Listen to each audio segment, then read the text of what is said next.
ziko dhambi. Umepokea tu mshahara. Mwambie Baba, huo mshahara una mauti, huo mshahara siwezi, una maumivu, huo mshahara sio saizi yangu. Nimechoka na huo mshahara. Onyesha kuchoka kwa huo mshahara, onyesha kuchoka kwa huo mshahara. Sio kusudi, huo ni mshahara, huo ni mshahara, huo ni mshahara. Iwe ulifanya wewe ama walifanya wazazi, Mungu haangalii, anachoangalia huo ni mshahara.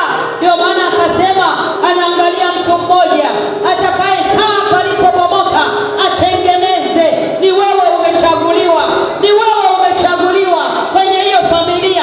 Usilete mchezo.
Ninakushukuru kwa sababu nina uhakika Mungu ninayemwomba, Mungu ninayemwendea ni Mungu anayesikia. Ninaamini hata leo wewe umesikia maombi yangu, wewe umesikia maombolezo yangu mbele zako. Ninakushukuru kwa sababu sitakuwa tena kama nilivyo. Ninaamini maana umesema lolote tuombalo tuamini ya kwamba tumelipokea nalo limekuwa letu. Nimeyapokea yale yote niliyoomba jioni ya leo. Sifa na heshima na utukufu ni kwako. Nisaidie